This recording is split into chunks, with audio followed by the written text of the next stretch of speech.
I'm Uncle Joel with Pin and Reel. So I just got finished watching the new Amazon Prime show Upload, starring Robbie Amell. I had no knowledge of the show going into it, and I just kind of stumbled upon it and decided to give it a try. I had absolutely no knowledge of the show until it popped up on Amazon, and I just decided to give it a try. And I was completely unaware that it had just come out. So the basic premise of the show is that it's just, a few years in the future, I think like 20, 25 years into the future, and people have begun uploading their consciousnesses into virtual realities. They create these virtual worlds that are very lifelike in a lot of ways. Basically consider it a precursor to the Matrix, just on very slow computers. So there are plenty of glitches, and they have animations for like water that cycle through like a GIF rather than just having actually flowing water, and stuff like that, to where it's obvious that it's not a perfect system, and there can be lag and a lot of latency if a lot of people are active within the system at any given moment. But as a whole, it's supposed to be an afterlife. Like, you're on your deathbed, and so instead of passing away normally, you have your consciousness uploaded to one of these havens that they call them, and then you can spend eternity essentially living and still able to communicate with the real world. You just don't have a physical body. And there are a lot of ways that this idea can be very interesting, and they do start to explore some of them within the show. And one of the things that makes the show really stand out is everything is done through microtransactions. And so let's say you have a best friend who's going to get married. So you have the opportunity of video conferencing in with them. So there will be like a screen somewhere, and you can essentially show up on the screen and attend the wedding, even though you are technically deceased. But you don't own a suit. So, microtransaction. You pay to get a download of a really nice suit.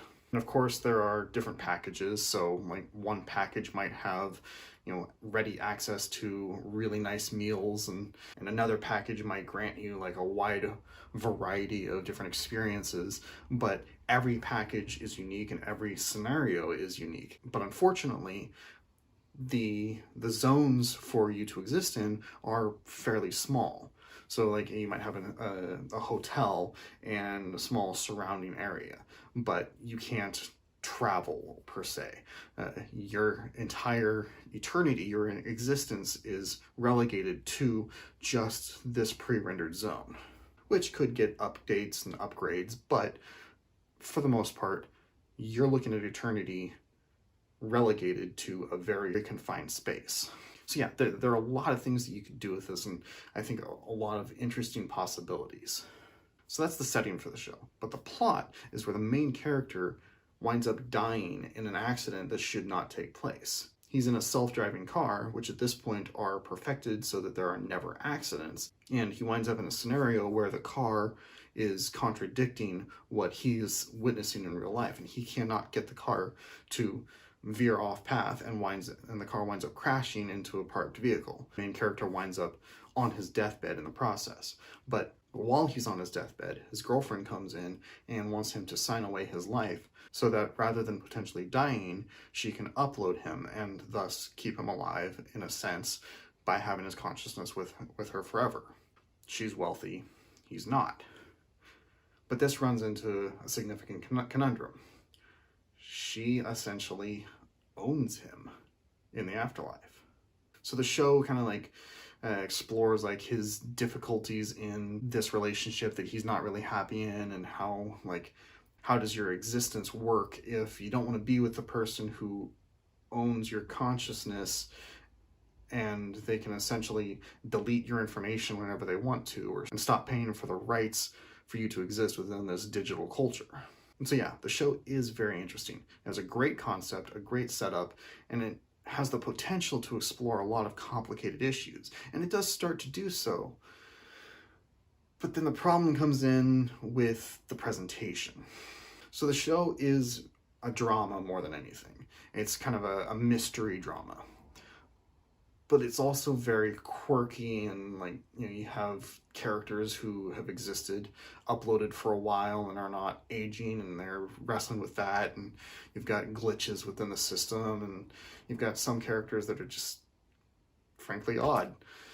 And so it creates this very quirky world, but I feel like that quirkiness is a bit of a detriment, or it could be a great boon. The problem is that I don't feel like they really knew which way to go with it, especially in the first half of the show. It feels like it's trying to be a comedy, but it's also trying to be a drama, and it's not really sure which direction to go. Personally, I would have preferred if it leaned a little more heavily into the comedy or backed away from it a bit more. You know, there are certain characters, such as a character in the real world who was trying to investigate the main character's death, and she is just a little over the top for me, but not really funny. It leans too heavily into the quirk without making it quite comedic. And so, like, in that regard, much of the show for me is walking this fine line to where it's not entirely comedy and it's not entirely drama, and like, it's kind of an identity crisis where it doesn't really know where it wants to go. And overall, I feel like it would have been a lot firmer if it had decided to land more on one side or the other. And honestly, either side could have been good. But straddling that line is, yeah, it just didn't quite work for me. That being said, I did enjoy the show, and I watched the entire series within a day. So, they clearly did something right. Most of the characters are good and interesting. You know, I'm not a big fan of the comic relief character, but he wasn't bad, so I can't really knock it. So, yeah, overall, at this point, I'd say the show is okay. It's not great. It's not something memorable. If it gets canceled, it won't be a big deal for me. However, if it's renewed, I do think I will check out season 2.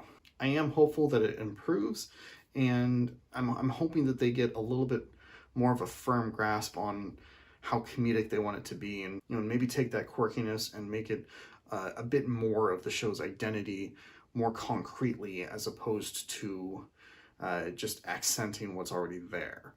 So yeah, I would say if the premise sounds interesting to you, check it out. It's definitely interesting. It's worth watching. It's just, I feel like there's a lot of room for improvement. But yeah, that's really all I have to say. I hope you're doing well. Until next time, it's Uncle Joel saying, stay tangible.